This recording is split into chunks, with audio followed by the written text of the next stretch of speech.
When I first heard the words Kpop Demon Hunters, I was like, ugh. Then I watched it, I was like, now, I've been a fan of K-pop since the early days, Super Junior, Girls' Generations, Big Bang, 2NE1, Wonder Girls, so you can call me Ajusi of K-pop in a sort of way, and this is coming from a man who's convinced a group of people that I didn't know to do the sorry sorry dance with me. I think I've established my K-pop cred.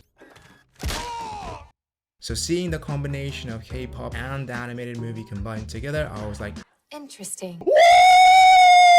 So my intrigue heightened and my sweats palpable, so I could chow to watch it. Now, the art style. Turning Red art style similarity. So when I first got introduced to the characters and their unique and charming expressions, it kind of reminded me of the Turning Red movie. The art style looks so familiar, even had the boy bands. Although the expressions were more expressive in the Kpop Demon Hunters, kind of giving the anime vibes into it. The animation and quality were top notch, and this made sense since it was Sony Animations who were the ones that created it, and they got their hits with their Spider-Verse and Mitchell vs. the Machines, which show the track record they have been on the quality of the animations. The story, goal, and the villain. The story and the goal are clear and simple. We want to keep the demons away. In order to do that, we must create a honmun, basically sing to create a barrier, so the girls are working towards the goal while being badass. The main villain, Gui Ma, voiced by Lee Byung-hun, who was the baddie in the Squid Games 2, wants to feed the souls of humans through the demons, but can't because the girls are like, nah,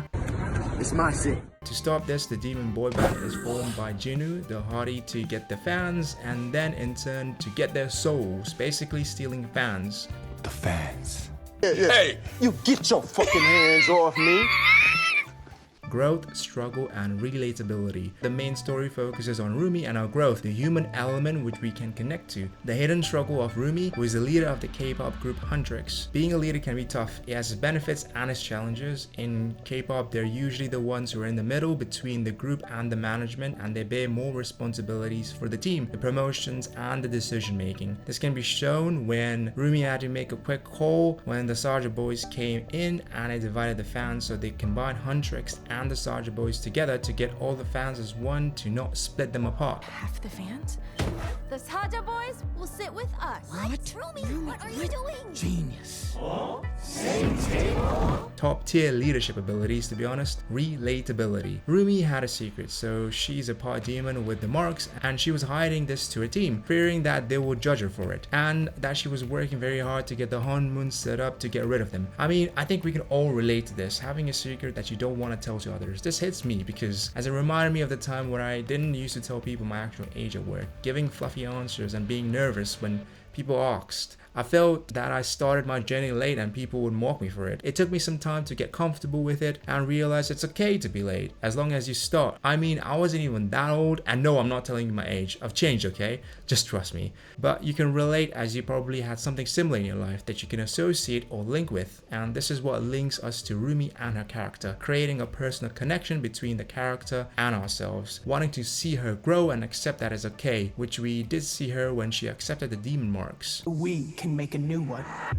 Although I felt it was a little bit too quick, the song Golden does a perfect rendition of relatability to connect each member to the audience. At first when it played, it didn't hit as hard, but when it came near the ending, but damn, I think I shed a few tears. Rumi, who needs to be perfect, the curse of a leader, while hiding what she thinks is a flaw to others. Zoe, who lived two lives, try to play both sides. Yeah, I did try to quote the part where she sings. It gives you a sense that she's trying hard to fit from the life from the US to Korea, which I think a lot of people can relate to when they move from one geographical location to the other. Mira, who is different and wants to do her own thing, but she seems like an outcast in her own family, trying to find a family that accepts who she is.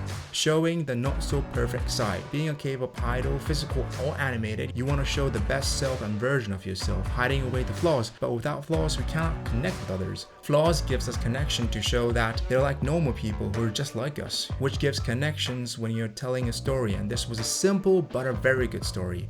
Miscellaneous stuff. Something that I found interesting was that the whole Huntrix feels like a version of Blackpink and the Soldier Boy feels like a version of BTS, as Dun Dun Dun Dun sounds like do do do and Idol looks and feels like BTS Idol. But I think they've took inspiration from multiple girl and boy groups and then used to create the Huntrix and Soldier Boys, like an accumulation of them bunched together.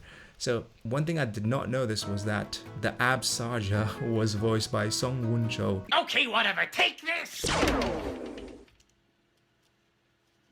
You fixed my shoulder. God damn it! He's a YouTuber who did lots of voice acting kind of way, which is really cool. I found this Twitter post where he posted about that. God damn, he's a goat, to be honest with you. And the Chad Daniel Day Kim was the healer Han. Oof.